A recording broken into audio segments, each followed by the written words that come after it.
okay, here's what I do, because I'm sure you've wondered about this the whole time of why do I actually like them? Actually, I have a theory, but I actually want to hear what you have to say yourself.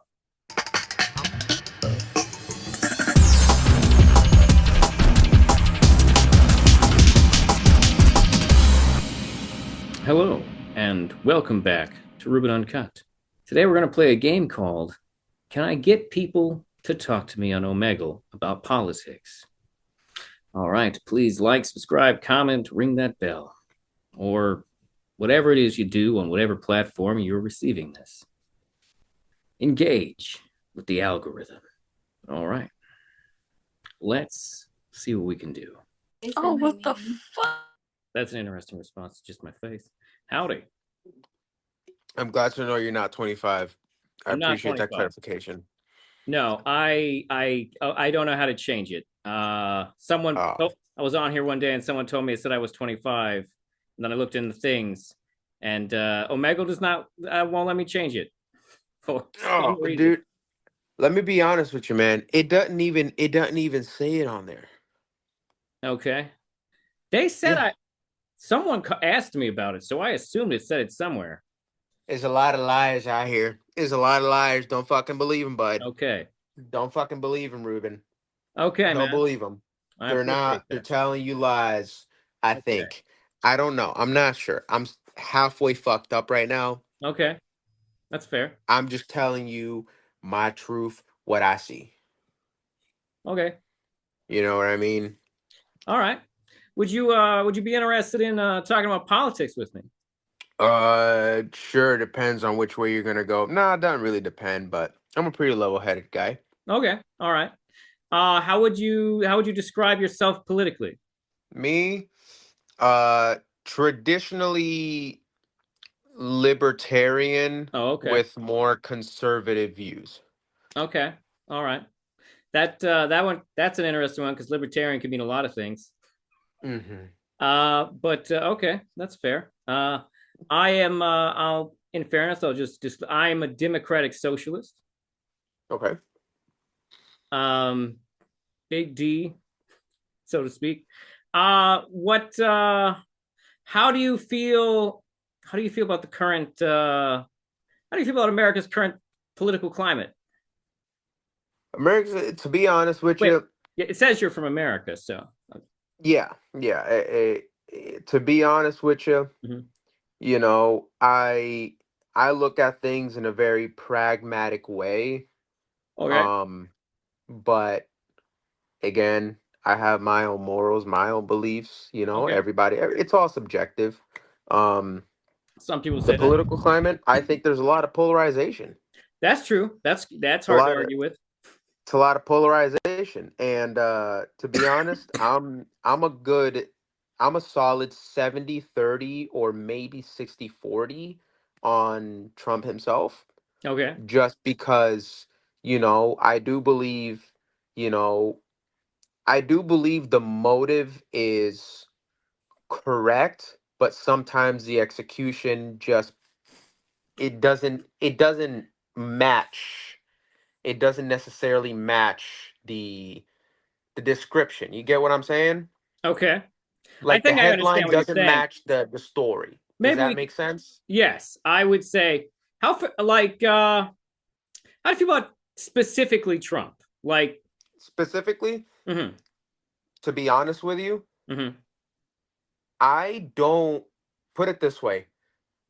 When I see a headline, I look at it and I'm like, what do you expect from a millionaire businessman from New York? You get what I'm saying? I mean, It's one of kind those, of. like, I'm not necessarily against him, but at the same time, I also look at it and I'm like, do I think everything he's doing is bad? No. The same way I don't think everything Biden did was bad. I don't think everything Obama did was bad. It's like everything has its give and take. And I look at it as a way of like, I'm an American. I'm gonna love America regardless of who the guy in charge is. Okay. You That's know what I mean? I look at the yeah. people rather than the government itself.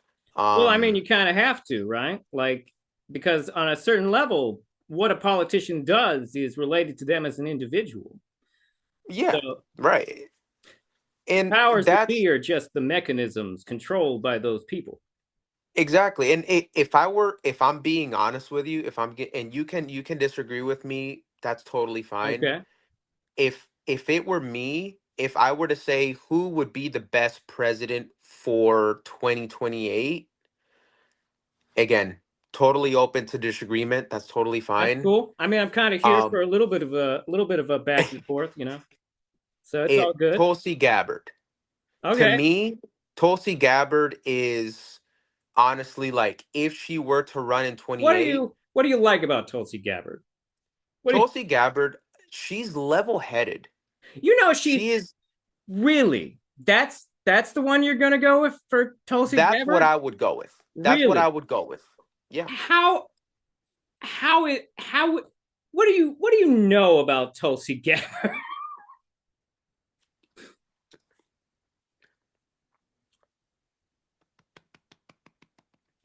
You, She was on the seat. Sorry, I'm drinking beer. no, I saw you choked a little bit. I was concerned.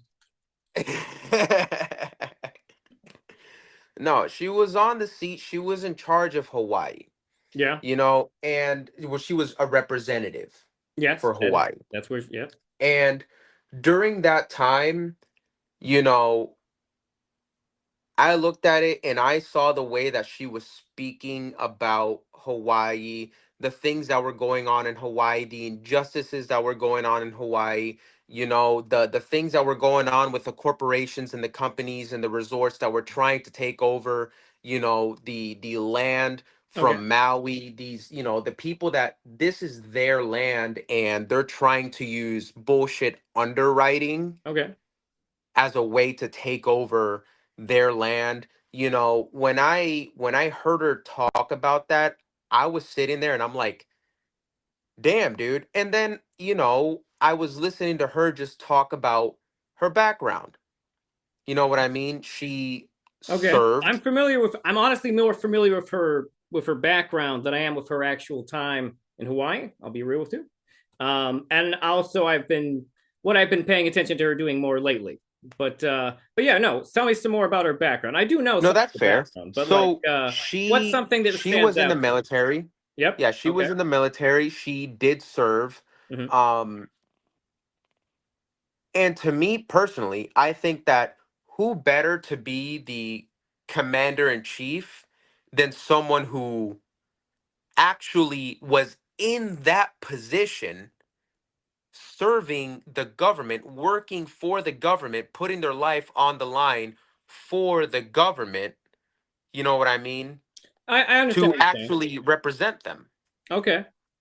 What so here's something she may not have mentioned. Did you know Tulsi Gabbard is she was raised in a weird Hindu cult, and that they are actively a very like anti-Islamic organization. I'm gonna level with you and be honest with you. Mm-hmm. Did I know that? No. Would I blindly speaking? Mm-hmm. If she was raised in that, I would say that's more of a negative thing on her parents' behalf Fair. rather than her Yeah, yeah. behalf. How do you You feel know what I about mean? how do you feel about her the fact that she has embraced a lot of conspiracy theories and speculation?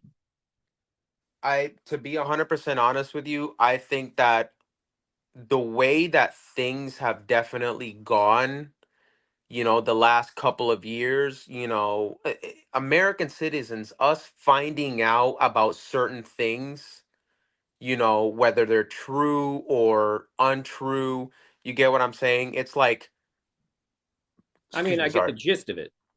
It's like, how can you look at it and be like, oh, well, you can't dig in. You can't, when it comes to a conspiracy theory, in my opinion, I Okay. think of it as, sure, it's a conspiracy theory, but at the end of the day, like, it's only a conspiracy theory until 15, 30, 45 years later.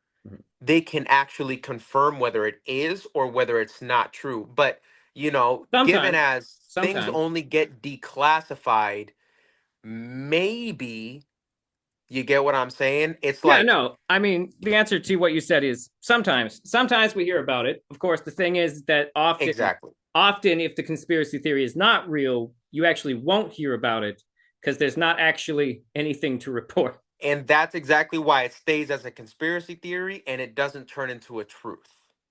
You know what I mean? And Sometimes. so that's why I don't, if someone believes in a conspiracy theory, in my opinion, I'm Mhm. just going to let them believe in that, because at the end Okay. of the day, if it hasn't been proven untrue, but it also hasn't been proven true, am I going to go with the official, like, story to it? Okay. Sure, to a point.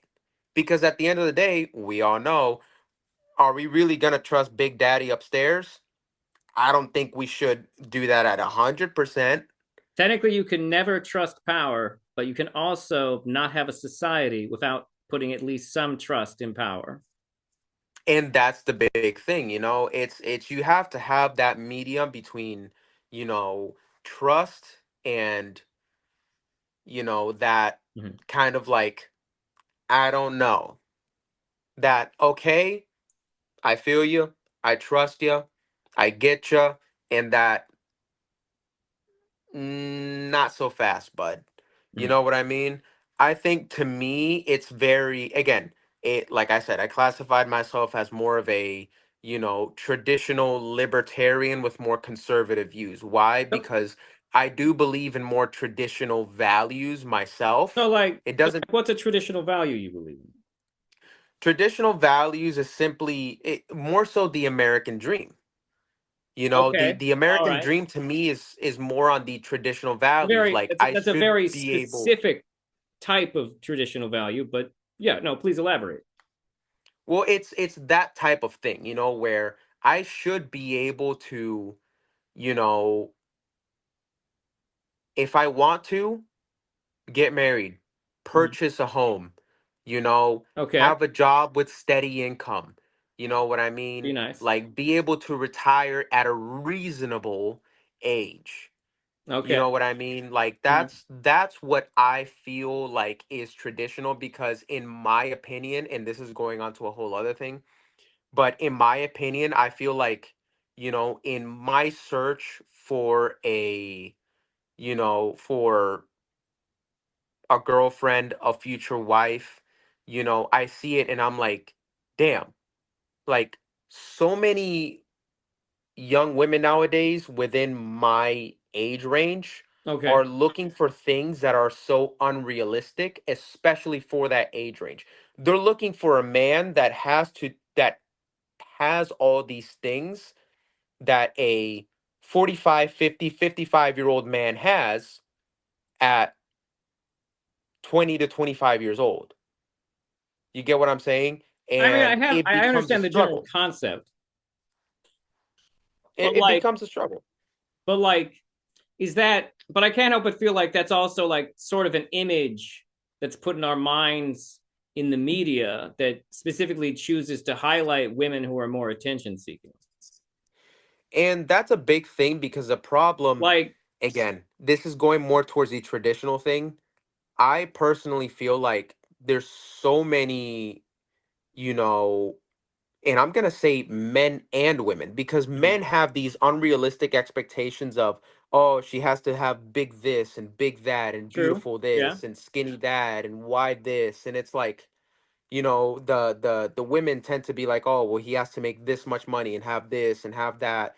And it's like, all these things are on the media, on social media, Mhm. and it becomes a problem of, well, now you're hurting everyone else that doesn't have all those things. Do you ever watch any of And these? Do you spend any time on social media looking at any of these supposed like uh dating or masculinity guru guys? no, no, I think all these, listen, it's all those guys are the same. To me, I look at them the same way that I look at these, like, con men from the 1980s from fucking pyramid schemes. Yeah, no, I I mean, see them the you're not same wrong. way. You're not wrong. Yeah. I look at them the same fucking way. Like, oh, well, you're just lying to people to Mhm. make them think that if they do this, they're going to get this result. Like, that's bullshit. That's not actually going to happen. Why not just face reality and say, hey, invest in this or invest in that, or maybe, Mhm. put your money into this or put your money into that, or, like, this is what you need to do to get financially stable. Hey, that might fucking work. That might just work. So, do you know what the trick to every scam is? The trick to every scam is to appear reasonable. Every scam artist, every self-help guy will always start off with you with a message that is very like common sense. You immediately recognize it as something that seems reasonable and true. That's why Andrew Tate says to work out. That's why Jordan Peterson says clean your room. These are instantly understandably true things. And then once you're about like 8 levels in, that's when they start with the crazy shit. Well, but here's the thing, right? If you're a normal, reasonable person, you're going to look at it as Andrew Tate, too intense. I can already see that before he even starts with this misogyny. You Mhm. can look at Jordan Peterson and you can see, like, oh, well, I can tell the bullshit from a mile away because guy's way too fucking emotional. So it's like if the dude cries Mhm. every time he talks, and if the other dude has intensity turned up to a fucking 100 every time he speaks, it's like, do you even have to wait for the bullshit to start coming out of their fucking mouths? Do you have to wait for your radar to pop off? I don't feel like you should have to wait for that. Here's how I feel personally. I feel that in society, there's not enough people that think about things in a very pragmatic way. They just look at things and take it at face value, and then they wait for their radar to just pop off. And it's like, but you shouldn't wait for your radar to ping. Okay. You should already be aware of what's going on. You should already be looking at the situation and analyzing it and saying, okay, this seems reasonable, this seems reasonable, but let me see the way they're acting. Let me see their body language. Let me see what's going on. All that good stuff, right? For example, What are their actions versus what are the things that they say? and here's an example where I'm going to push back a little bit on your side, which is Okay. you're saying you're a democratic socialist. Yeah, sure. Totally understand that. Do I you? look at that and I think to myself, well, What do you think democratic socialist means? a democratic socialist is, well, I'm gonna guess, I'm just gonna put both of those things together. Okay. Democratic meaning, ruled and controlled by the people, what the people say, and a Okay. socialist meaning more so of an equality and a kind of more social view of things, of everything benefiting the people for the people, right? You tell Um me if that's accurate. uh I mean the democratic part's pretty accurate. Although it's a little bit of a weird way to phrase it. But this and the because your vibes are right for the socialist thing, but like it's more like vibes than specifics, if that makes any Okay. sense. But it's No, I basic, get you. no. Basically, I believe in a lot of socialist tenets, things like labor owning the means of production and whatnot. But as a democratic socialist, I also recognize how markets function and their values, and how they are an important part to any sort of transition. Also, as a democratic socialist, I believe that it should essentially be democratic. That it should come from a democratic place. That we're not here to Right. be totalitarian. We're not here to overthrow anyone. There should be you cannot achieve any type of true egalitarianism or anything like that if there is this if undue power is given to any one specific individual. I mean, No, that's that's a fair enough. short version. I mean, I I can go into and more. I listen, I totally get that. I think the problem is that people look at things and they kind of only look at, for example, the positives, right? Okay. for example, okay, so we look at, and I'm gonna throw this example out there, Okay. as in Mamdani, Okay. right? Here's the thing. I can agree with the sentiment on Like things. what is it that Mondani is doing that you question? Well, and we're not gonna say doing, but we're gonna say planning on doing. Does that make sense? Because I'm not gonna put false labels on things. Okay. So You know what I mean? okay, But what for example, potential right? policy? So even just looking, let's look at like the simplest thing, right? Okay. Like the more so state controlled or city government, however you want to use that term, um I mean, he is a part of city government. controlled stores, right? Oh, you mean Does okay, that city stores. so does that seem and does that sound like a really good idea? Genuinely, yes.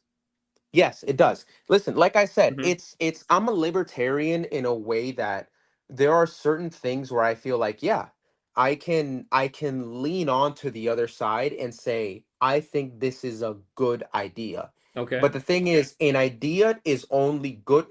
I'm a mechanic. Okay. I'm gonna put that out there. I'm a mechanic.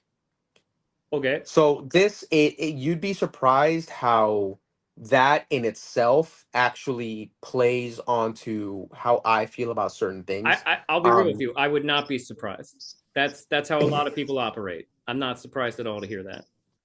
and I'm gonna level with you, dude. Listen, a lot of things always seem like a good idea. A lot of things always seem like, okay, well, it's written down, it's good on paper, I have the plans, I have everything. And then once I do it, like just like step by step, calculated in every way possible, Okay. it doesn't work out. Why?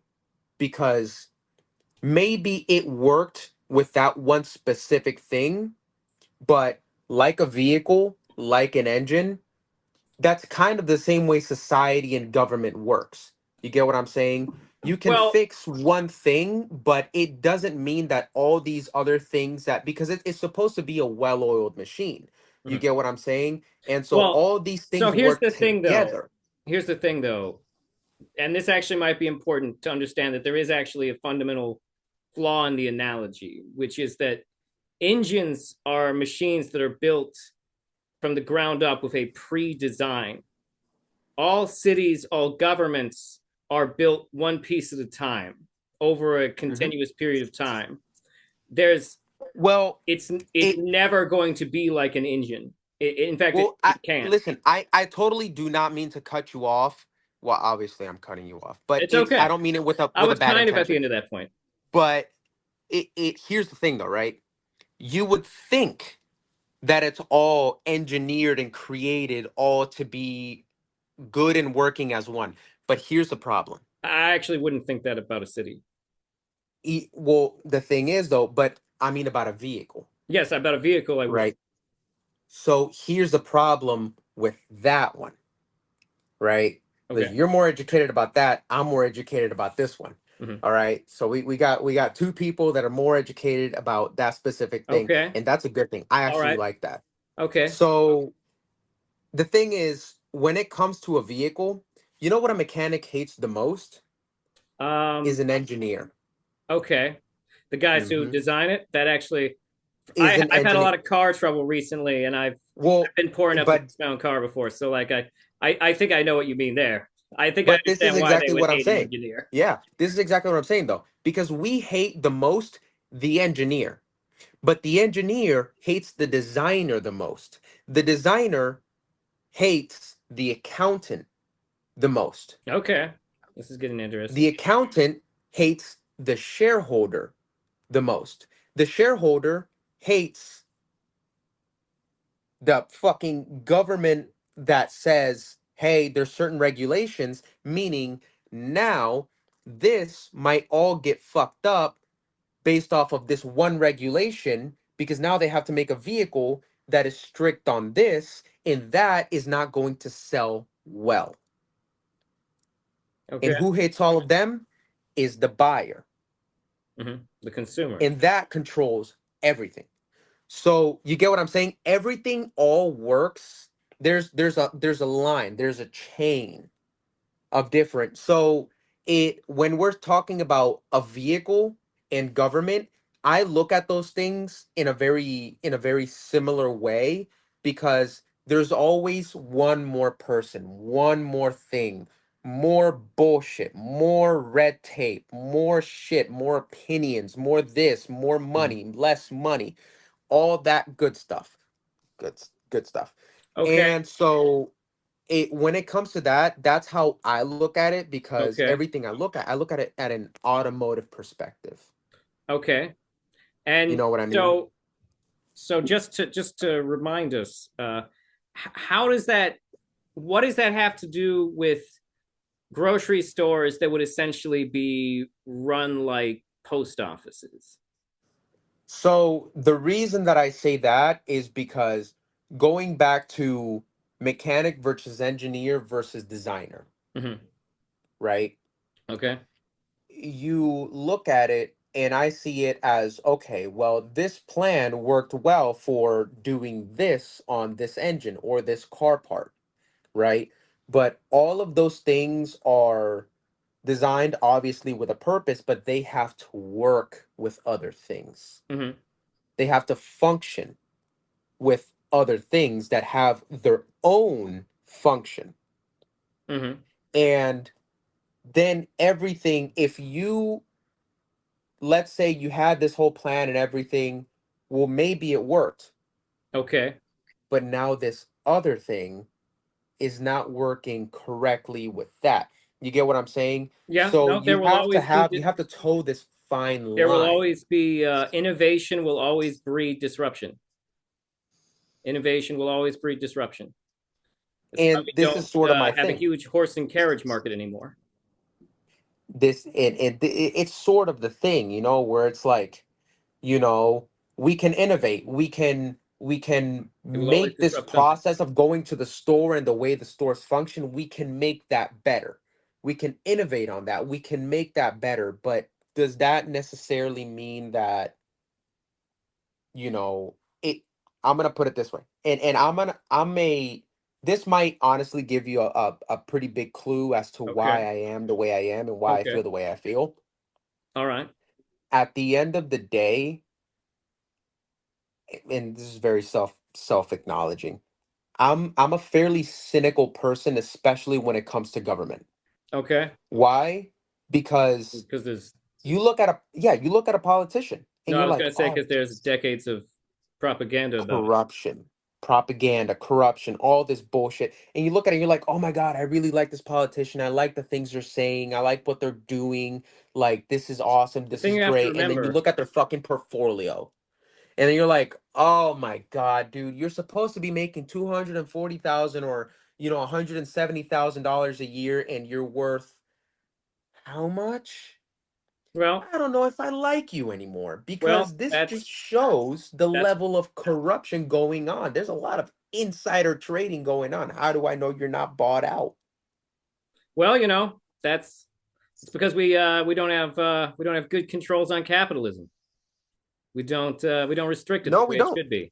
No, we don't. Listen, I actually, and this is not going to be a surprise to you, I like capitalism. I Of course appreciate you do. capitalism. I like what capitalism stands for. Why? Because I look at it and I'm like, damn, What do it you think I capitalism have stands for? capitalism in my opinion, I look at it and I'm like, for example, I have three friends. Three friends that we all did basically about the same educationally in high school, Okay. right? All right. And all three of them have their own businesses. All Okay. three of them run their own That's companies. good.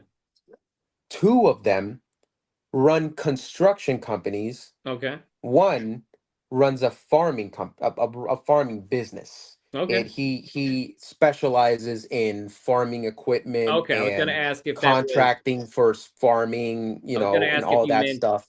I was gonna ask if you meant farming or you meant like industries associated with farming. Okay, that Yeah, so it's okay. it's an industry associated with farming. And I look at it and I'm like, damn, like these guys are doing so good, and they started back in 2020. You Okay. know, they started back in 2020, Wow. and they all started with one thing: their pickup trucks. Their pickup trucks that they bought, that were just shit out, that were all fucked up, but they were motivated and they were like, yeah, I'm gonna do something with this. You know, I have a pickup, I'm graduated, I have time now.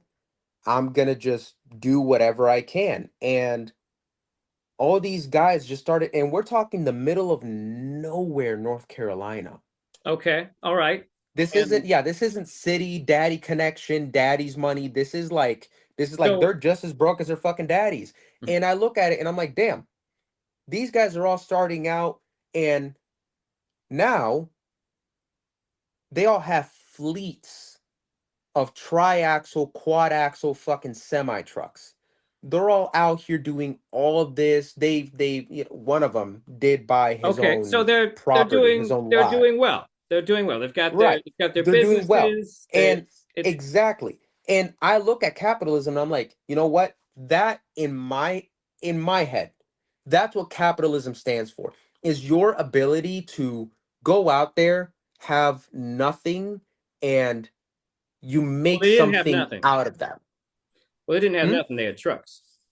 Well, no, they did have trucks, but I mean, we're talking about, these guys that actually fucking, we're out here like mowing lawns, doing yard work, doing odd jobs just to get some cash to be able to buy these little pickup trucks. So here's the thing. Okay, that's great. Honestly, hats off to them. Here's the thing, though. What capitalism says is that their success through their own hard labor is equal to the success of someone who essentially tricks someone else into mowing the lawn for them and then taking their money. In your I'm sto- listening. in your story, your friends built themselves up from just those trucks. But capitalism doesn't just say that his success is equal to someone else who is just exploiting the labor of someone else, but also that those people who have more power and more money can build a business faster than anyone can from scratch. Did you know that there are almost zero billionaires who didn't come from rich families? No, I mean, I'm sure of it. Hell, if I'm being Because the honest, trick to I mean, capitalism is generational wealth. It is the yeah, ability to pass on generational wealth and accumulate more money because at a certain point, because it's like there actually is like a design setup to it. yeah. You are poor, so you work hard so that your kids can go to school, so that they can graduate high school, so that their kids can graduate college, so that their kids can get master's degrees, so that their kids can be given jobs directly into CEO level positions. Listen, And the thing is here's that no where, one yeah. tells you that. They keep that to themselves. So, and I'm gonna level with you, and I'm gonna be completely honest with you, right? And Mhm. it again, you can disagree. I'm totally fine with that. I'm That's not it's I'm not okay, mad at man. anybody that disagrees with me. You know That's what I mean? okay. That's If you're not rude, it. I won't be rude. It's chill. I look at it and I'm like, I think to myself, damn, like, isn't the point of getting to that level of economic status, or not even economic status, because I hate that phrase for it, but like economic The real thing. well-being, you know, It is a like status thing, though. it can be a status thing, and for Money the is wrong definitionally a people. tiered system. Oh yeah, and that I don't disagree with. Um, but I look at it and I'm like, I've thought to myself like, okay, if I ever got myself to a point where I have a certain level of wealth, I think that the whole point, because I'm one of 9 children. Okay. It's fucked. I'm one of 9 children, you know, and I've seen. my dad go through good times, bad times, all of it. And I look at it and I'm like, damn, like if I had that opportunity Mm. to have that level of wealth where I can, take care of my family, and when I go off, like when I go on, I can I know that when I'm gone, my family will be okay. And obviously, you can't control what they do. They Mm. might just be like the Rockefellers and fucking just blow all of it and be left with a single estate and be completely fucked for the rest of it and just try to do whatever they can with what's left. Right? Mm. That could always happen. But I look at it and I'm like, I want to know that my family, my children are okay. And do people get really upset with trust fund people? Absolutely. Yeah. To be honest, kind of rightfully so, because some of There, these people are real fucking dickheads. They're fucking pricks. yeah. And it's like, it's one of those things like, hey, man, you know, maybe do something good with it. But it's one of those things where I think of it and I'm like, yeah, I would love that. I would love to have that ability to pass on my hard work, my earnings to my kids in a way that it trickles down to them slowly. I know that they won't just have their shot at all this fucking money, you know what I mean? Because at the end of the day, I look at it as it all has everything to do with how you are as a parent, how you act as a parent, how you perform as a parent. Okay. I have my views. Some people think that my views mean that I'm a piece of shit. I don't You think haven't that my said dad anything raised a piece of shit. super object. You haven't said anything super objectionable to me. I will say though that I will say I am still not certain what you think of Donald Trump.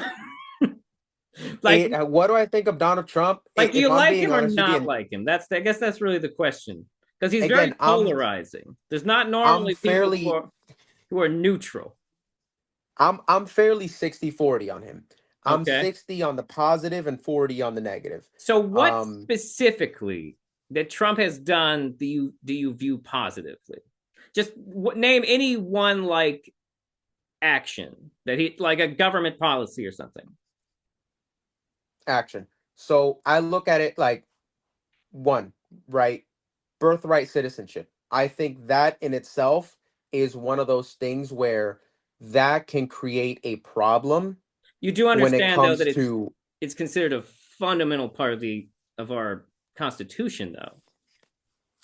yes, and I know that other countries have that as well. Absolutely.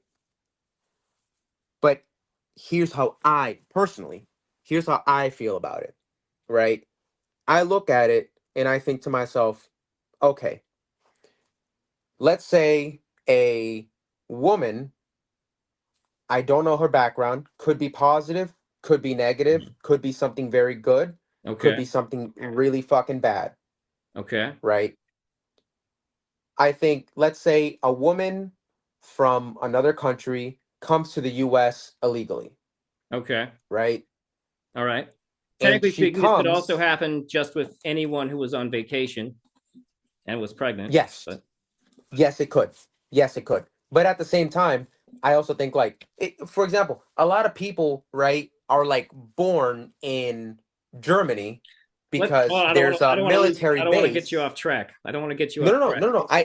I totally understand that, but it's sort of the same thing, right? Like, let's say you're stationed over in Germany Okay. Yeah.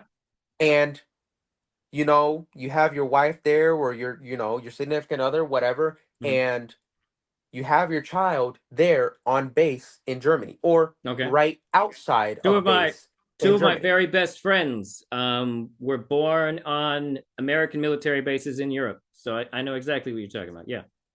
So yeah, either they're on base, which I don't know exactly the specific rules on that, but let's say you're visiting town, visiting the city, and There's no hospital on base that you can get to right away. Hmm. They take you to the nearest local, hospital in Germany. You have your child there. Let's say they give you birthright citizenship.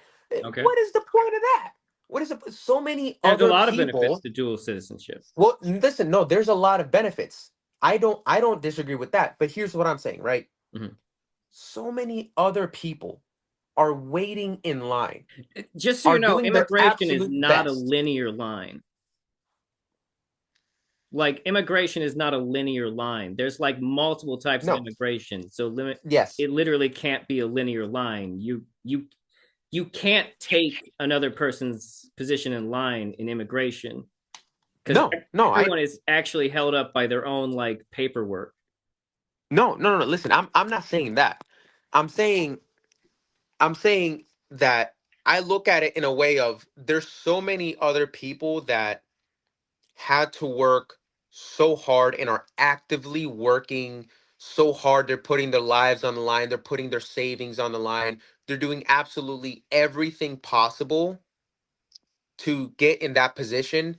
And because you are stationed in Germany, which was a fucking luck of the draw. Hmm. You know what I mean? Some guy, some computer really was Most like, we most need certain birth is a people luck of the there. draw. Most birth But is. Most birth is luck of it, the draw. well, yeah. But, I look at it, I'm like, like, okay, so your mom or your dad got sent off to fucking Germany to, let's be real, do fucking nothing. What are we doing in goddamn Germany? And you were born just off base, given fucking citizenship in Germany.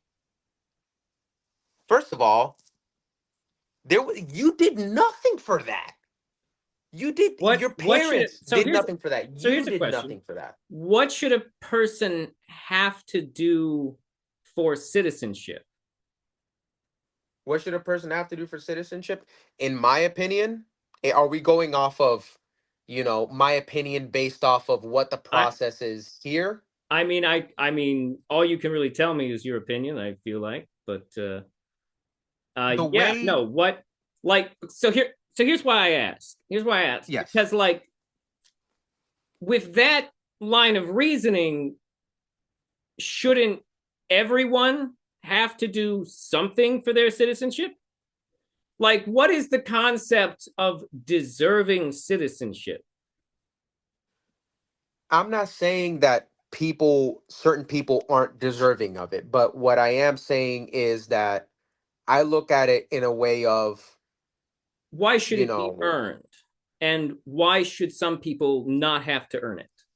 well, here's what I'm saying, right? If you're from elsewhere, you're from a foreign country, right? Mm-hmm. Okay, you're from that foreign country. But I look at it and I'm like, I'm 23 years old. I have lived in the US for 20, because I'm from Puerto Rico. Puerto Rico So is a it is a protectorate of the US United States. territory. So, but I have lived in the US for the most of my life. Technically, Puerto Rico is a part of the US, but, out of Yeah, technicalities, I'm just going to say you most of my life, you right? you're an American, dude. Right, exactly. Yeah. You know, um, And so I look at it and I'm like, okay, I've been in the US for my entire life. I've lived in the US my entire life. I only know the US. I only know, You have been a citizen of I'm the U.S. your whole life. I've been a citizen of the US. If I live in the US and I've lived in the US the whole time, then I'm pretty fucking loyal to the US, Okay. effectively speaking, So right? what does that mean though? In my opinion, right?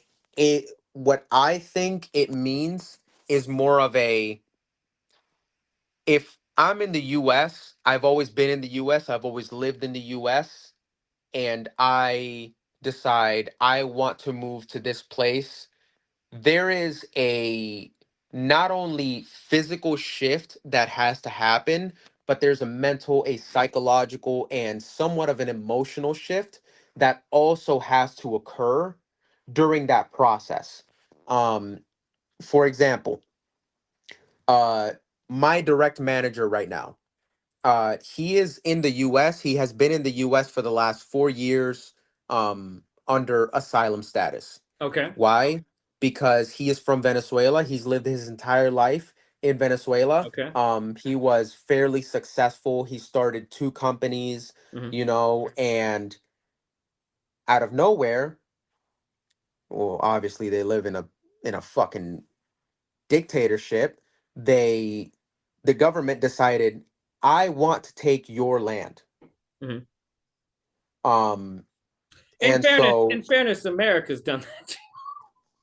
in But fairness, America has those laws, and I think that's fucking bullshit. mhm, yeah. I fucking hate that shit, but that's a conversation for another time.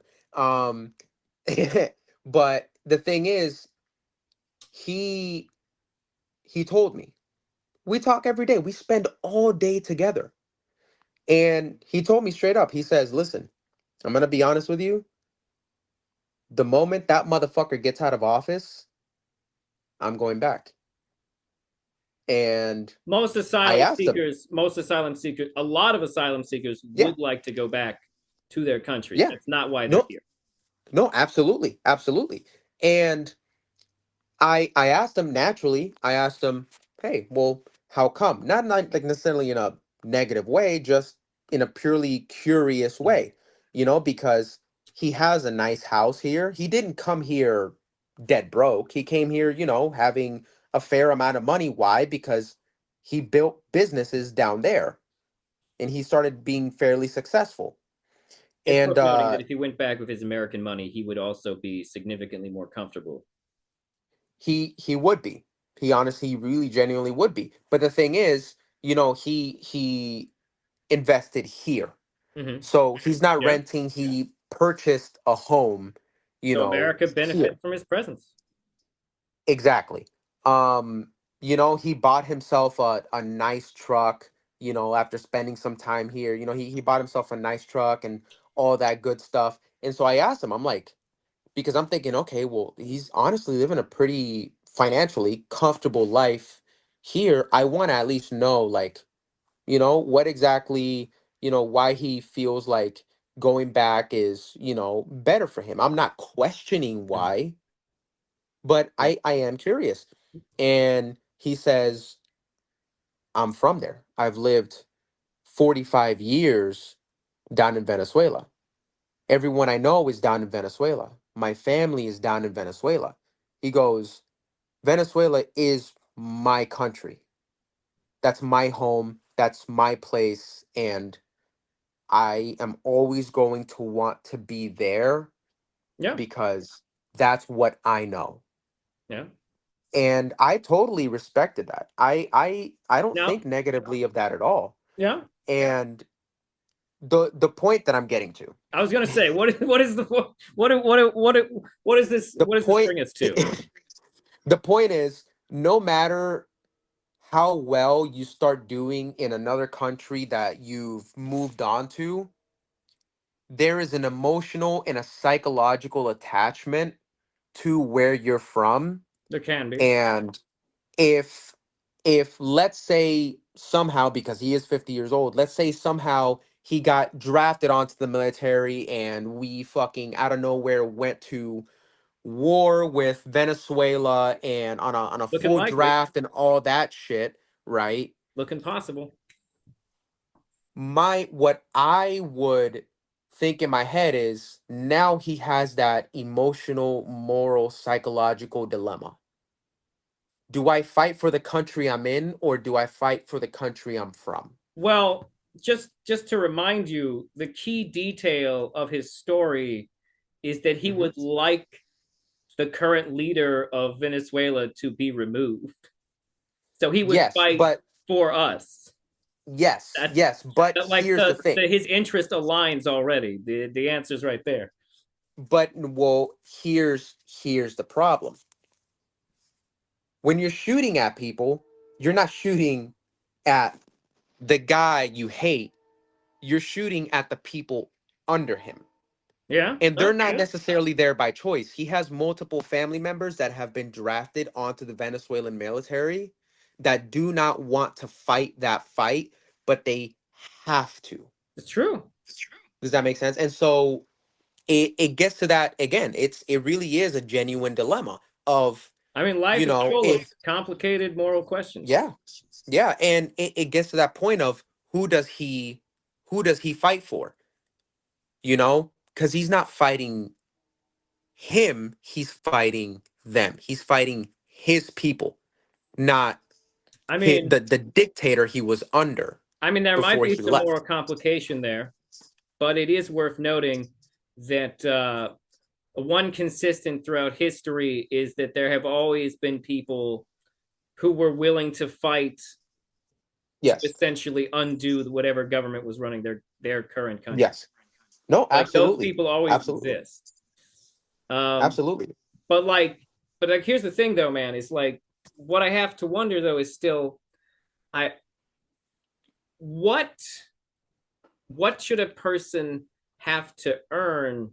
Like why should because the implication of what you've said to me is that essentially citizenship should be earned is the In a implication. form, yes. In a But what form, does that yes. mean? And so like I was born in the US. I've lived in the US my whole life, Right. mostly in the same state. But like the implications of what you were saying is that I should also have to do something for citizenship. Shouldn't I? If there Yes. is something that is required for citizenship? It's what I how I look at it is in a way of, for example, if Puerto Rico, let's say, was taken off Okay. and they said, you are not a territory anymore, Okay. and now your US citizenship Mm-hmm. has just expired. Okay. Now I have to fight for my citizenship. Now I Yeah. have to go through the If you process, do yeah, if all you want that to stay stuff. here Okay. in that So scenario. I'm going to look at it and I'm going to think to myself, okay, where do I genuinely want to be? Where does my loyalty lie? And I know that it seems a very it I know it seems very like primitive I in mean, that way, but it is it to me the way that I see it, it's actually a very important so aspect of wanting to be in that country. Does that make sense? Is that form of loyalty to that so country because now I have to say, hey, I'm giving up, my right to be there so that I can be here because I want to be here. so the implication of loyalty is that you would put your country before every aspect of yourself. Well, not necessarily. More so of a, I want to put this country before this one.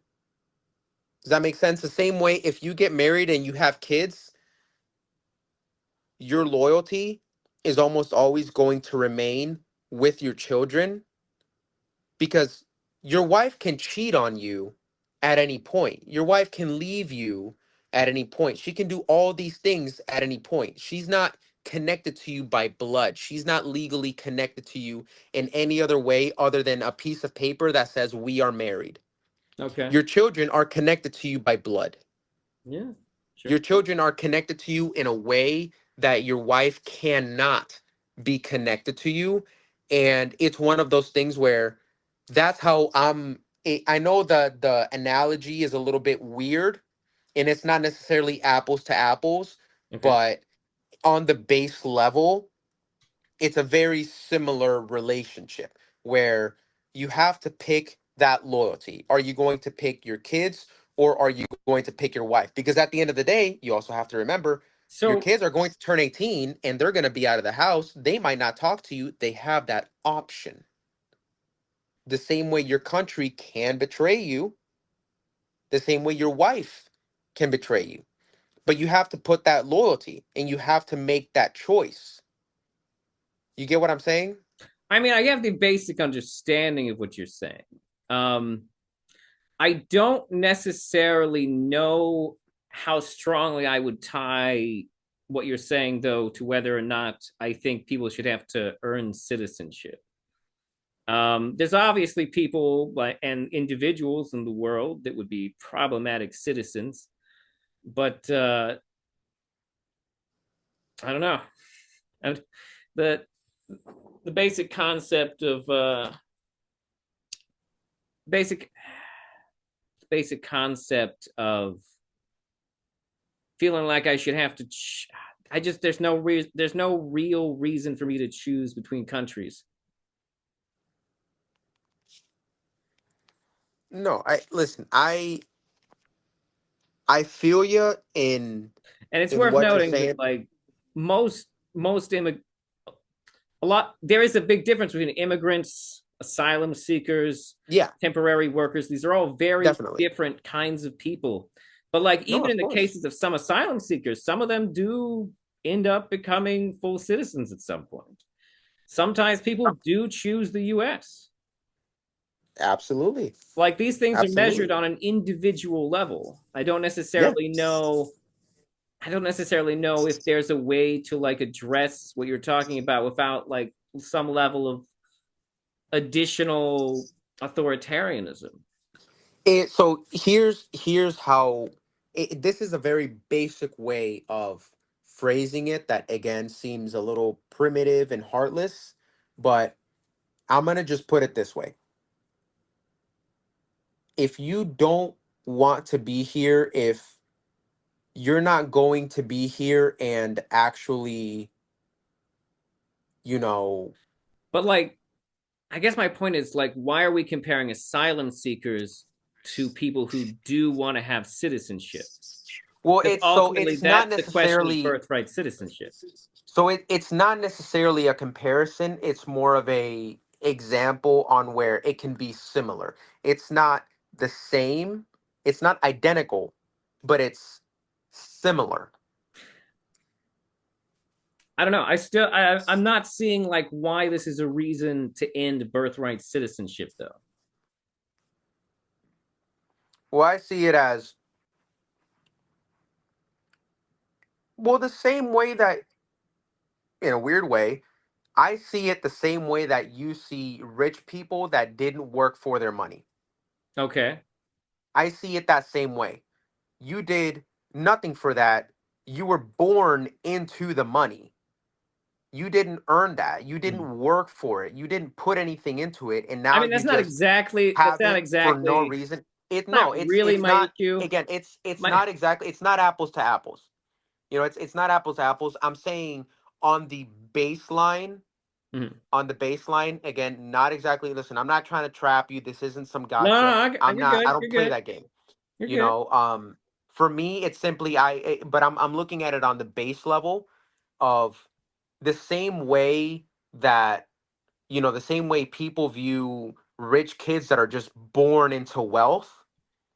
I view people that were just Born into born into citizenship. this country, born into citizenship, I mean, from technically we were born into citizenship.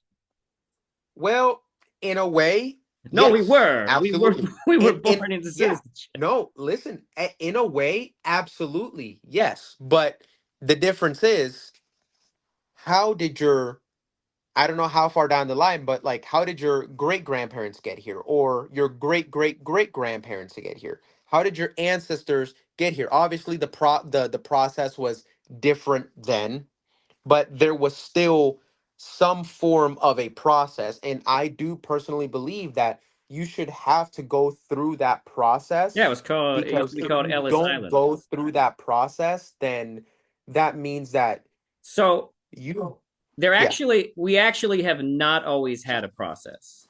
Um, we did not start having immigration processes until like around the 20th century. And the first law of immigration was a brief period of time where we banned the Chinese from immigrating to America. And then in the 20th century, we did the Ellis Island thing, where essentially people would just have to go through essentially a large checkpoint where we would make sure they weren't sick. Most immigration policy started more like in the 19 like 60s and such. I mean, we had No, I immigration mean, policy, but like the really yeah, what we now think of immigration policy started happening in the 60s. right. No, I gotcha. It's. Let's put it this way, right? We can think of the country the same way you think of a restaurant. Let's say you open a restaurant and at first it's not too busy, you have your people that come in, whatnot, all that. And then you start to get traction. Are you And do you know how markets scale? market scale, what do you mean? So like as your market has more consumers, the market Right? itself expands, creating more Yeah. jobs and business opportunities. Okay. So technically, as people come in, our market actually scales upwards. And the issue now, the thing is that there supposedly is a point at which this things are happening faster than they can scale. That is a Right. thing that can happen. But Right. like the reality is that it would have to be a ludicrous number of people. Because like even 1 million people in a year is is less than 1% increase. No, and that's totally understandable. But then here's the problem. You look at how many it because I get what you're saying is pretty and you tell me if I'm right or wrong. Mm-hmm. What you're saying is basically, border patrol, immigration, that entire basically department, Mm-hmm. like they have to handle all these people coming in and realistically the amount of people that have come in, that's less than the total of the population. No, no, I'm That's less than talking the I'm 1%. talking about I'm talking about general immigration, like general Right. immigration to the United States. Like to be fair, that is going to be a part of it, but I would be including numbers beyond that as well. The point No, is and that that's like the point is that like people who stay in the US and use US services and buy US products are technically helping to scale up our markets. Um No, and that's totally understandable, and I definitely don't mean to cut you off too much in the middle no, of the you're thought. okay. You're okay. It's I simply because I'm looking at it, and for example, I speak to my uncle, right? I talk to Mhm. my uncle all the time, and he himself does work for CBP, Okay. and which funny enough, actually, it I think this honestly kind of funny. He works for CBP, I was going to say and he's C. married to a Mexican immigration lawyer, Oh, yeah. which is Okay. like one of those weird oxymorons there where he's the guy in charge of like stopping people from coming in Mhm. illegally, and then she's the one that's like in charge of like defending people who came in illegally. illegally. Like that's literally her whole job. And Well, so the thing it's is kind of a that like funny oxymoron there, I mean, it's a it's a little weird. funny. It's a little funny, but like crossing the border itself, or at least the first time offense of crossing the border itself, is a civil infraction. Um, No, and that's no, and the that's thing totally is fair. that you can cross the border illegally and still have a legal case for Yeah. remaining in America. Yeah.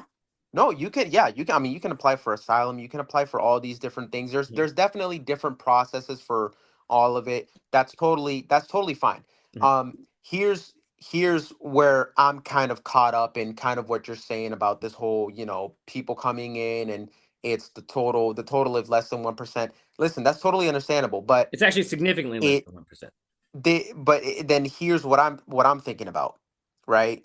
It going with that same restaurant analogy, only so many people can come into the restaurant again, creating business, I really mean, helping that restaurant economically. But if you don't have enough employees to be able to assist, to be able to take care of, handle all that business coming in, then that becomes a problem. And then you form a line, and then the all your thing is, reservations are packed, and the wait line is too long. the thing is though, is that the United States as a country is so Yeah. large that Yes. the numbers we have for at what point the restaurant would be full are entirely theoretical.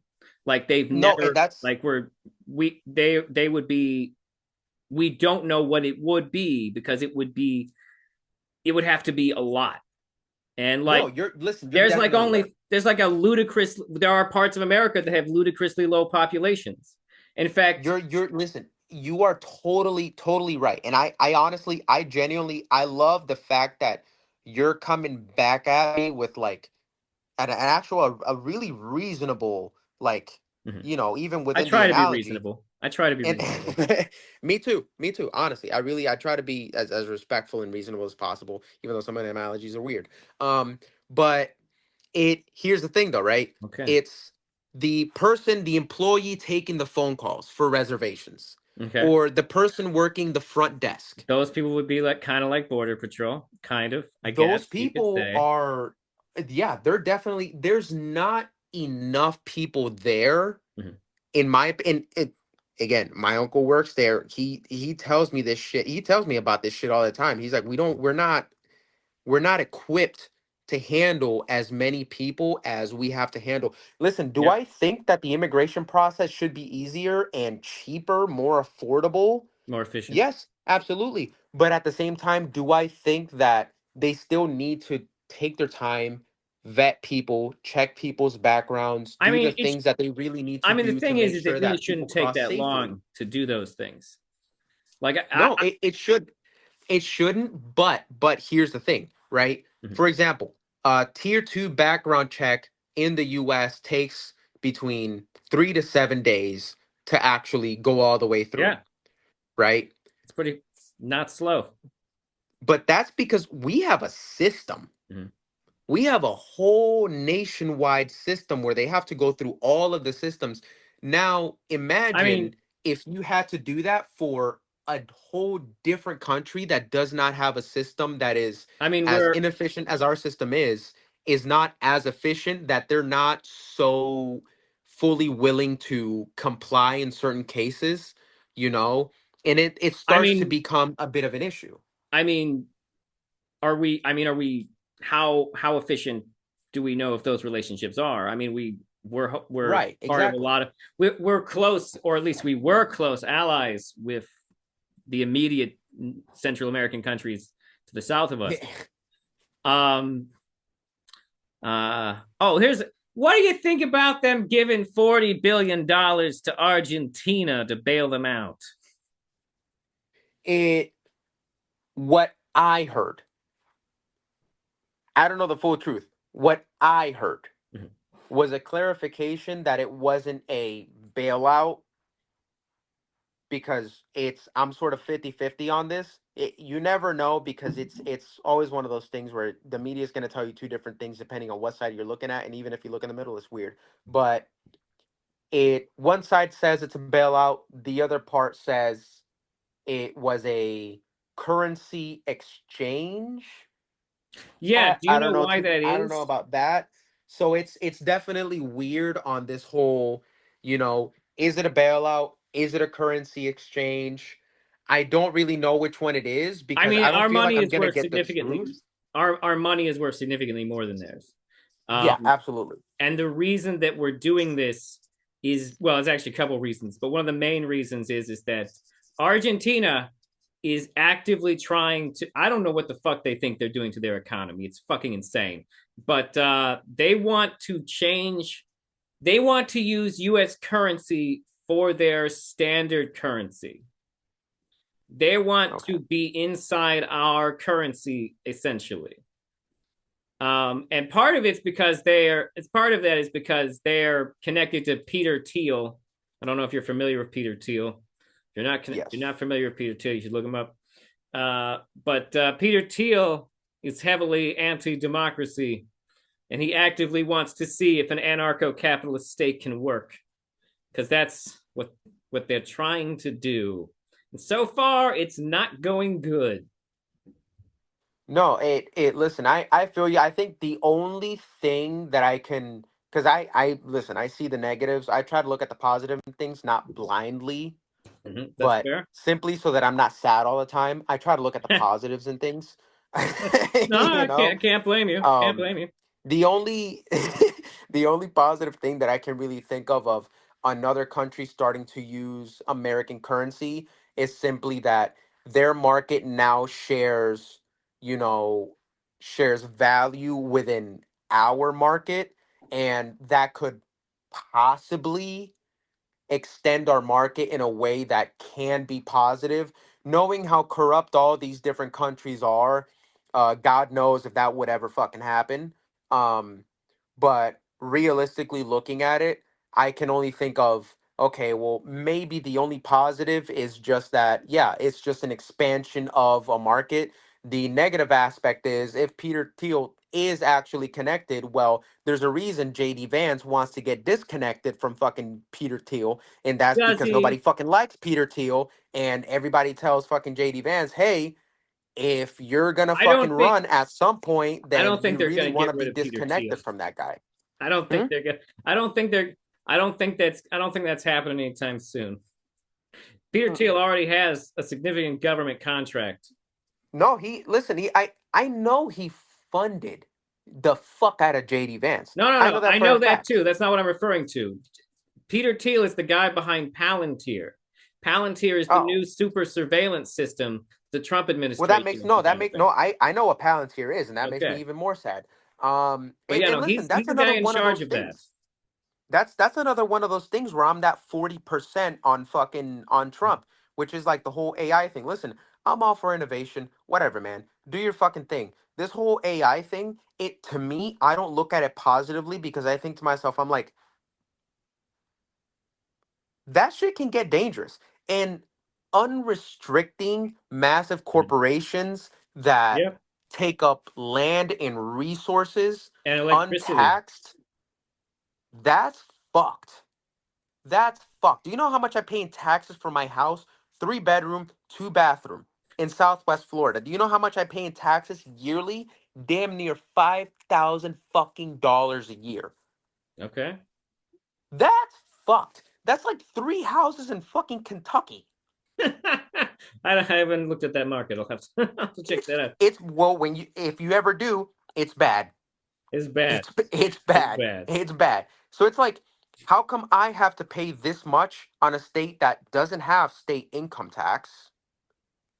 That already makes more than enough money, that is in a surplus,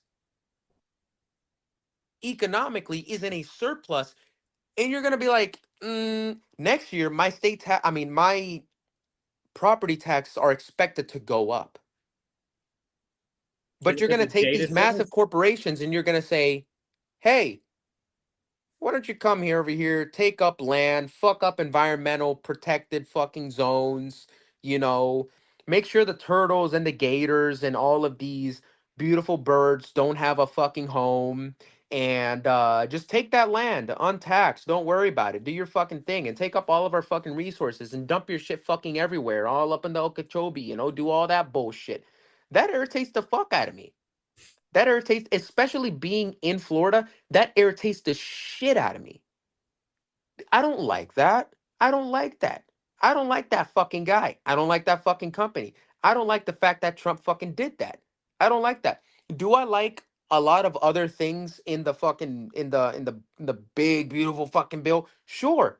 As any other person would. There's a lot of things in What's every something bill you that like? passes. There's always certain things that are going to benefit a lot of people, and that everybody can say collectively, oh, we actually really like that. That will benefit us. But there's always a slew of other shit that is like, don't do that. Why did you do that? Why'd you had me in the first half and now you fucked it all up?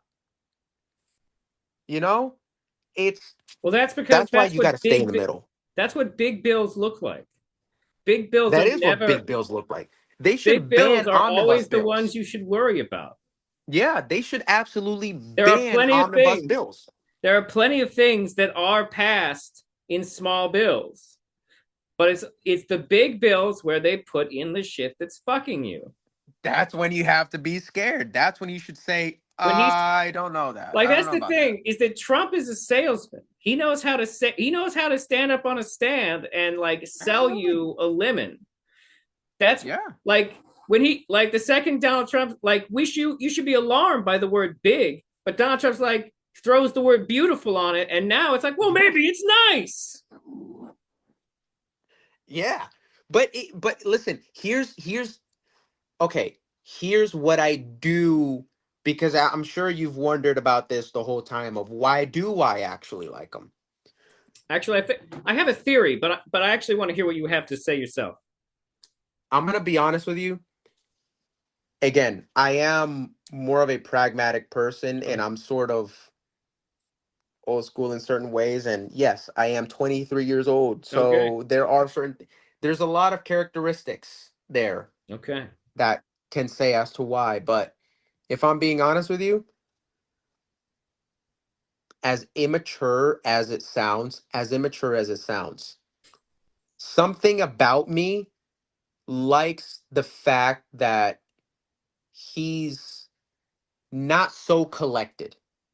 He is not so reserved in that I'm gonna be professional all the fucking time, 24/7. It's like, You I like that he mean, has a as personality disorder. Nice. I like I like that he has personality in fucking general, because so many other politicians are just they're just trying their damnedest to be so fucking polished and so perfect, and I'm this and I'm that. And then It's because this politicians guy's have over everything here that. and he's just popping off on people. Part of me actually does like that in a way. Listen, sometimes No, I get it. I know 70% of the time, do I think that he has to shut his mouth? Yes. But 30% of the time, I'm like, no, it's because you dig keep his on popping off. vibe. Yeah, the guy, I look at it and I'm like, he really is just a guy with money. He's he's Yeah, not. yeah, No, you see, because yeah. here's the thing: is that you're buying into the salesman. This is the No, act. no, listen, I'm not saying he's not a rich snob, but I am saying He's he not really is a a rich snob. guy with money. And we're looking past the He's rich the guy with guy who money likes and power. power portion of it. He likes power. Looking past the power portion. He always has. His whole life, his career.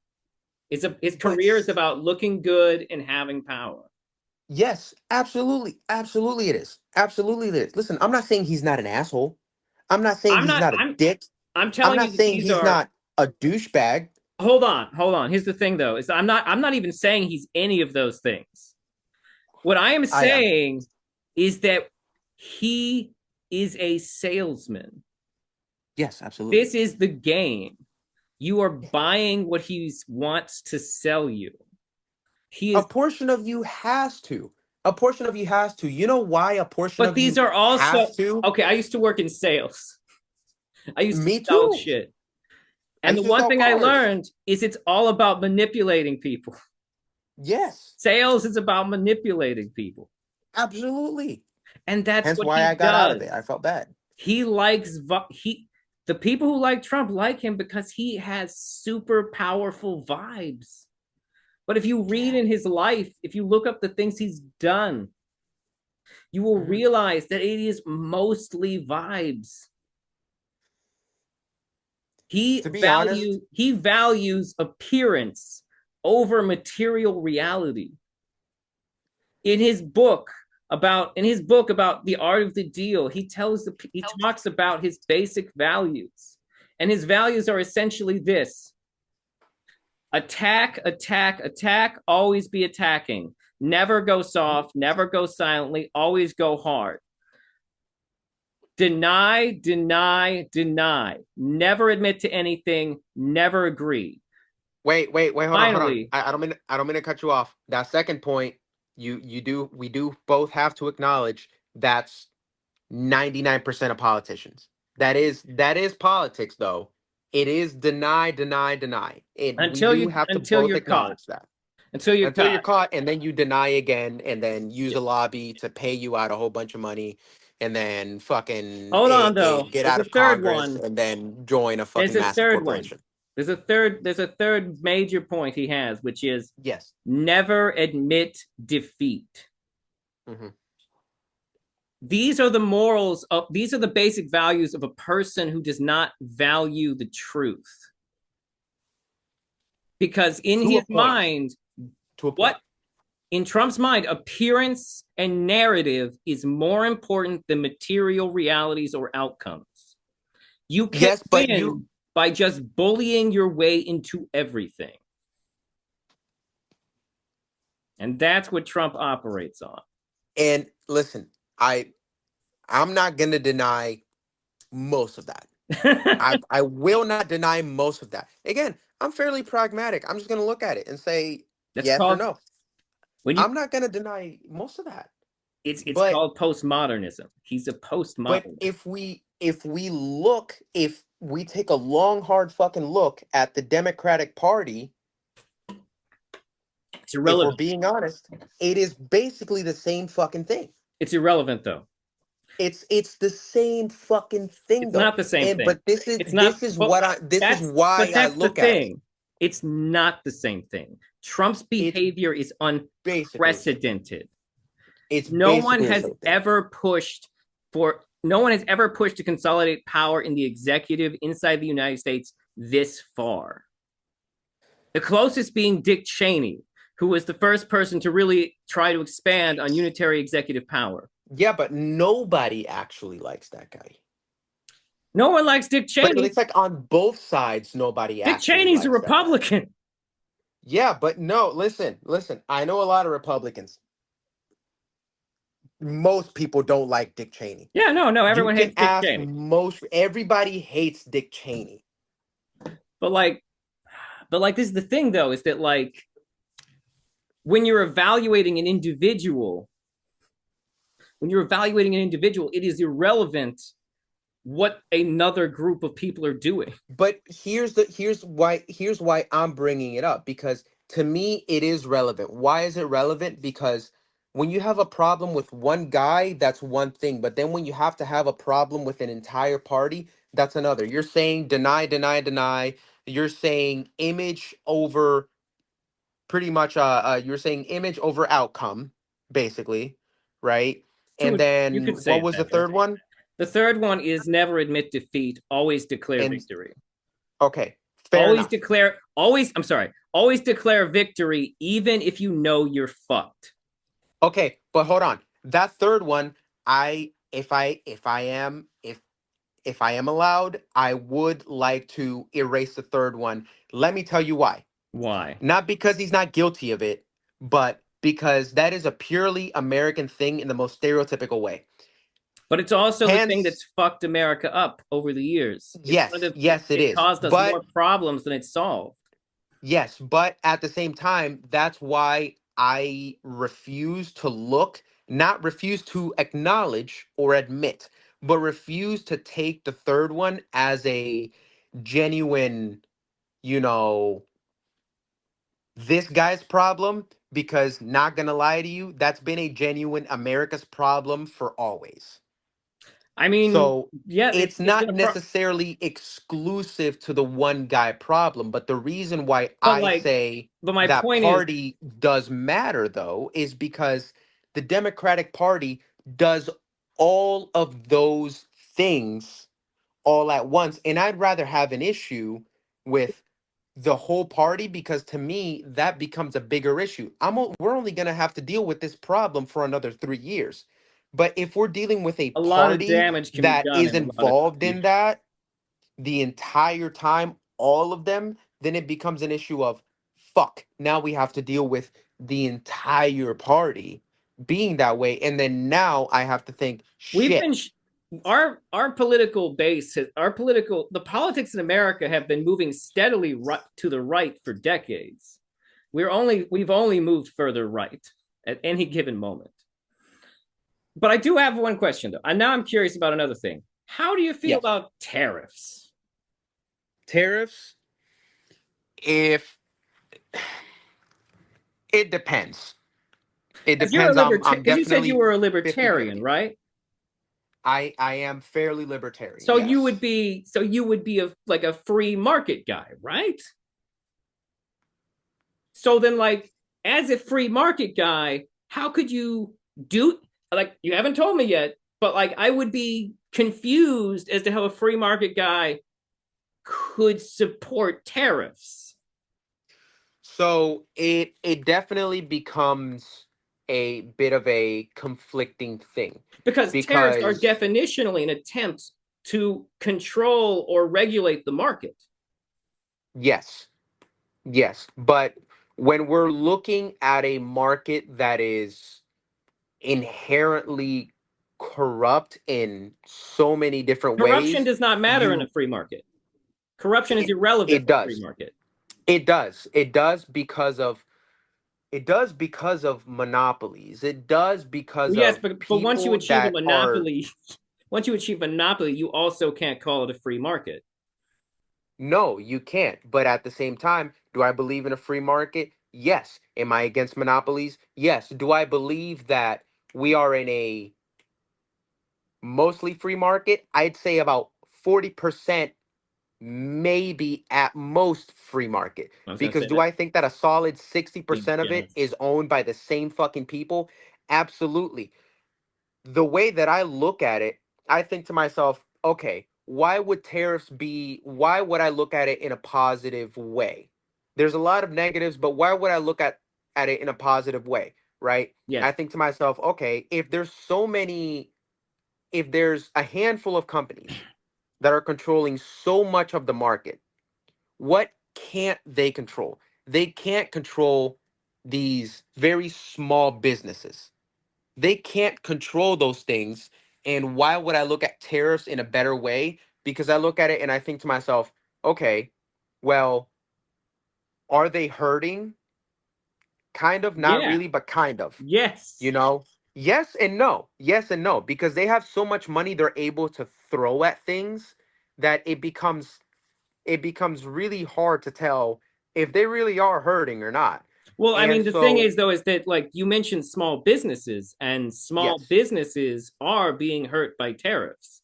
They are the ones they who are can't being hurt throw by money. tariffs, but here's how I'm seeing it, Like right? most, I think there's a right way and there's a wrong way to do things. I For mean, example, normally, yeah. for example, right? Like I targeted think to tariffs my can be useful, targeted ones. right, exactly. No, exactly. Um But this is, the way that but we're I not see it talking about is targeted right now.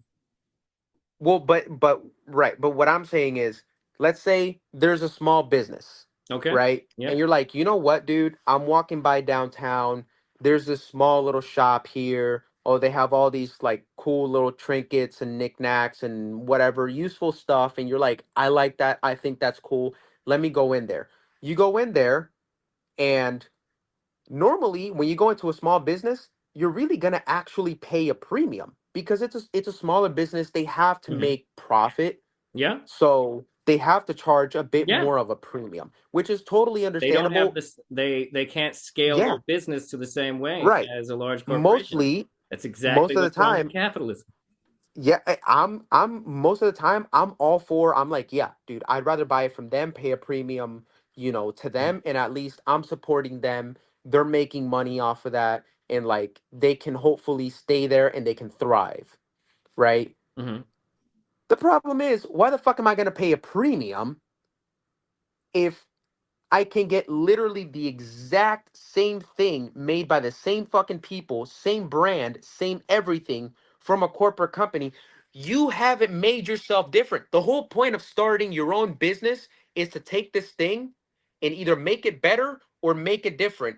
And you started your own company and now you're charging a premium for it. What the fuck is the point of charging a premium for it? Well, And so I they're look at it and I'm charging. like, Normally, a small business can afford to charge. Normally, a larger business can afford to charge less for things because they're sold in higher volumes. yes. Yes, absolutely. But the problem becomes I look at this thing and it says made in Malaysia, made in India. Okay. And I'm like, well, then for fuck's sake, guy, So I would came in you? here to buy a bag, a nice let's say I want to buy a nice leather, bag or a nice leather wallet, So and it's a leather store, and I see stamped on there made in somewhere else, and I'm gonna think to myself, well, shit, I was gonna pay a premium for this, but I can get the same fucking thing from a big corporation. I can pay less. Yes, they can afford to charge less because they sell at higher volumes. But at the same time, I'm thinking to myself, you're not differentiating yourself. There's nothing unique about this. You're just basically another middleman. Well, You've yeah, made yourself into another middleman. all retailers are a middleman. Yes, in a way, but you have to remember, right? What am I willing to pay more for? A nice, So let's say, leather wallet that was made in the US. Is that little store a middleman? Yes. yes. But do I expect it to be a different kind of middleman because they are smaller, local, and they are charging a premium? I expect it to be of higher quality. And if you're not offering a higher quality, I'd rather just not go out of my way for something that is the same shit quality as, you get what I'm saying? Do you understand No, what I'm but saying? no, I understand what you're saying. I mean, but ultimately, what you're saying is that, but ultimately, in a way, economically, what you're saying is that larger corporations should be allowed to do this thing I'm going to punish small businesses for. Yes and no. Yes and no. I And understand where you technically, did kind of trap me a little bit there, and a and lot of bit technically, there, and but technically, just also like in a way, like if your ultimate goal is to buy the one that costs less, then you're also punishing that company for doing the same thing that you did when they bought it from a company that produced it for less. not necessarily. Not necessarily. But Can like the it be incentive structure framed is the that same. way? Can it be framed that way? Yes. But my point is more so of a, like, I want to be able to go to a small local store to purchase something that I know has benefited someone or some other small business Mhm. here. Okay. Does that make sense? Because I look at it and I say, I'm not going to buy something of low quality that I can get from another place for less money. My goal is not necessarily to spend less money. Like I said, I am fully on board with paying a premium as long as I'm getting a better quality product. But why are you going to drive, you know, 20, 30 miles further to buy the same thing for more money when you can drive 20 to 30 miles less and buy the same exact thing for less? Because it's not of higher quality We and could you're not also, paying a premium. And as much as I want to support them, I still want to make sure, hey, if I'm spending more of my hard-earned money on them to support them, I want to make sure that I'm getting something of higher quality. Does that make okay. sense? No, I understand. I understand. And I don't necessarily even entirely dispute it. I wouldn't buy a product if I thought the product was not worthwhile. And not all small businesses are good. But I does it seems like there is it does seem like though that the overall economic outcomes of this sort of thinking would necessarily be that corporations would ultimately benefit while small businesses would ultimately suffer.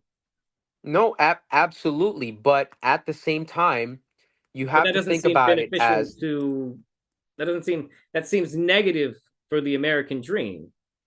it does.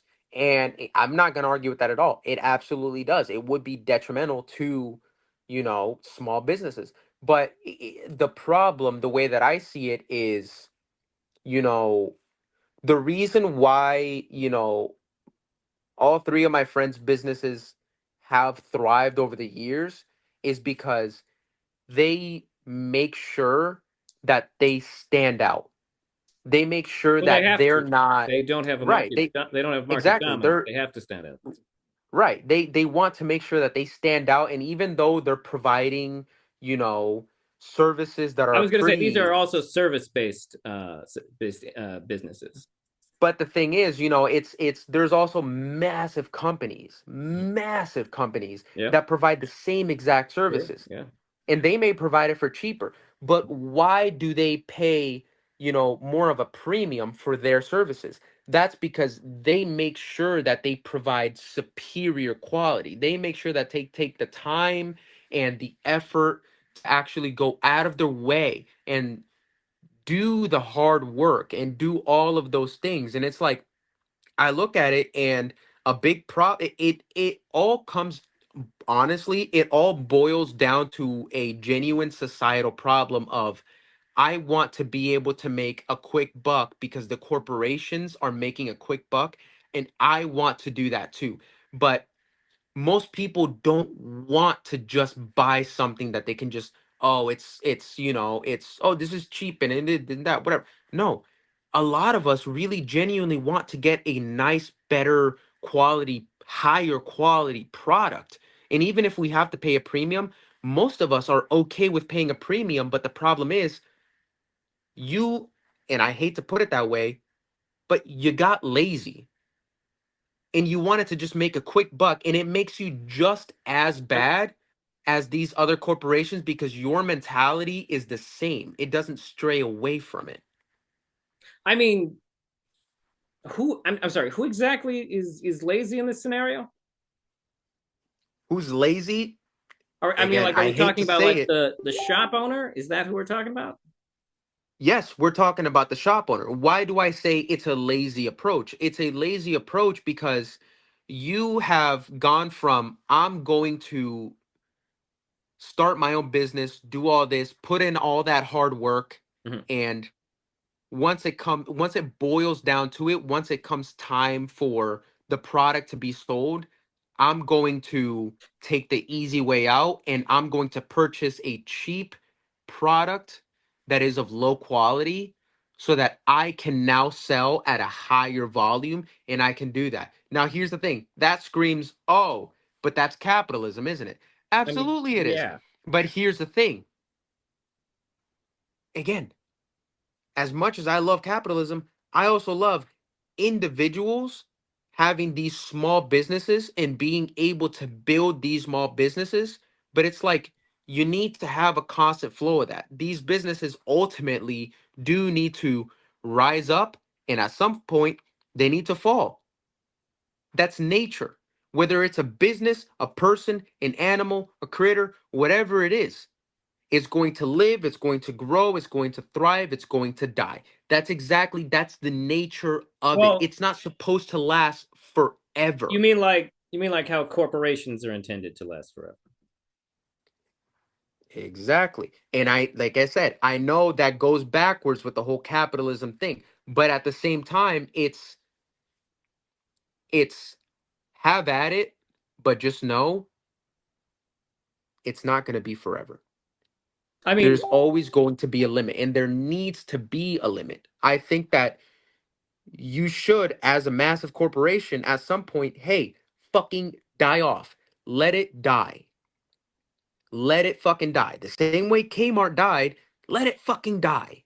Okay? And let another company go in, step in, fill your shoes, and that company at some point has to die. And then a different company comes in, and then that dies. It's a cycle. In my opinion, it's supposed to be a cycle. It's not supposed to be this endless thing that lasts forever.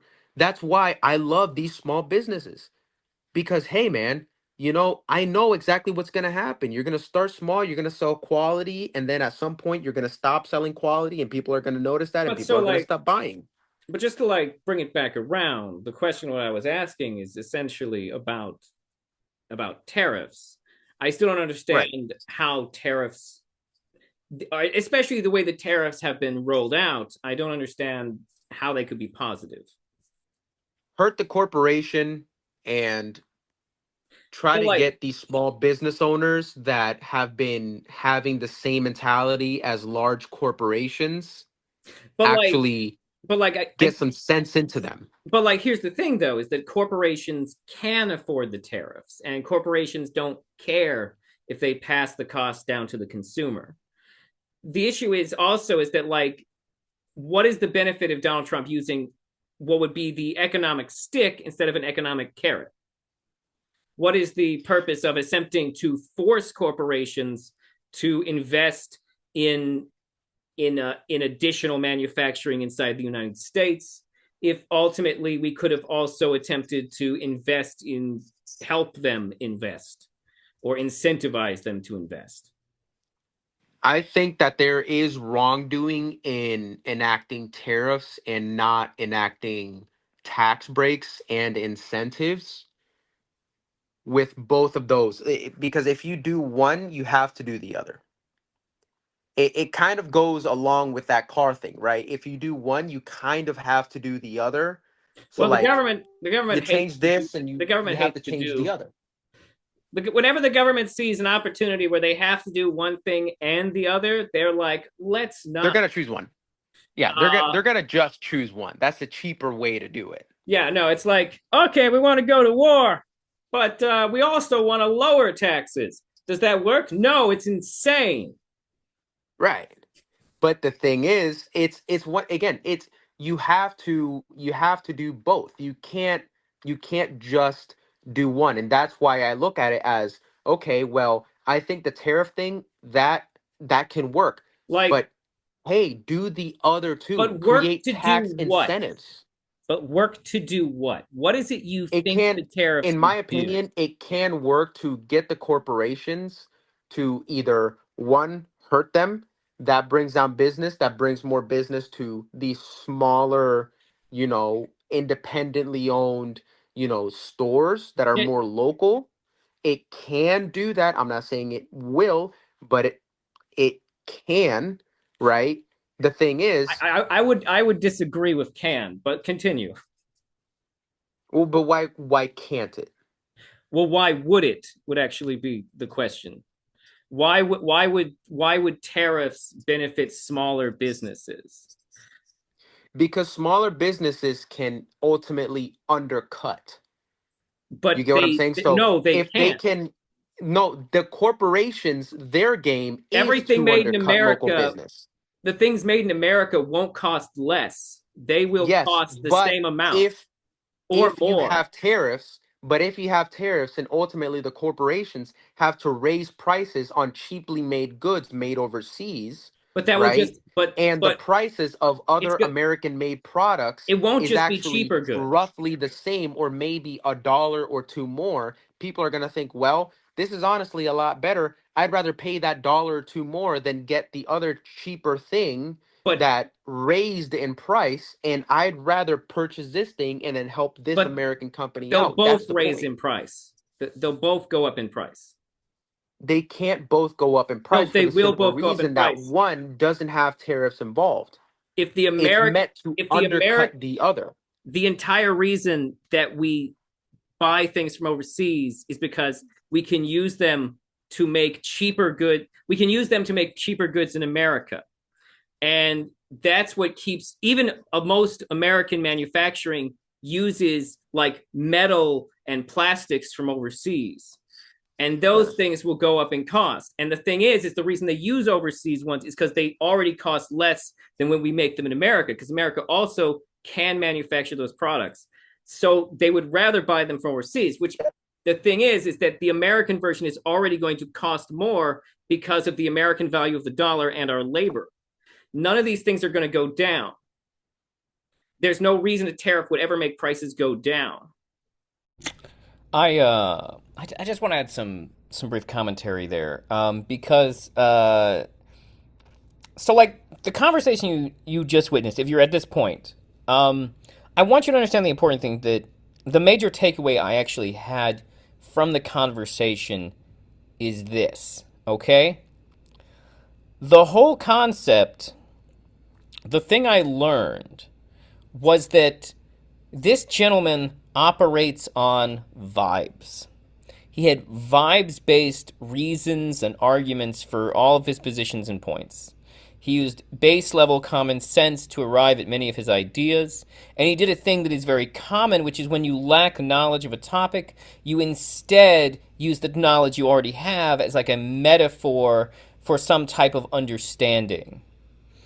These are very common things. Like that guy, I don't even necessarily think that guy is stupid. Like, here's the thing you have to understand is that common sense, like the type of common sense that he was showing, is exactly the kind of like sense that you would use to navigate a basic everyday human interaction. Common sense is very useful for that. But the thing is that it doesn't paint a whole picture. It doesn't give you a holistic understanding of your own society. It doesn't put you in a place where you can have this broader understanding and knowledge of topics. And ultimately, my ultimate theory on why he liked Trump is that he is vibes. That he is all vibes. I was impressed that he knew so much about Tulsi Gabbard. But just based on what he was saying, he is running on vibes. Populist vibes. And populist vibes are very common. Populist vibes appeal to people. Because it feels good. Because it feels like if you're a populist, you're not going to get tricked. So yeah, I just want to add sort of like this commentary here on sort of the overall conversation that we had, especially now that I'm in the editing process. To be fair, I didn't really edit this one a whole lot. But like, because I wanted to maintain, like, I didn't want anyone to sit around and go, oh, Ruben made that guy look dumb with editing. I'm not here to do that shit. Overall, he was a very chill guy. But like, ultimately, my conclusion remains that people who support Donald Trump are operating on vibes. Pure vibes. I guess I got too intense for him there at the end. I got too intense for him, I guess. He was a chill dude. It's an interesting conversation. If you enjoy this type of weird conversation, yeah, please like and subscribe. Leave a comment, ring that bell. You know the drill. Have a wonderful whatever, wherever, whoever you are.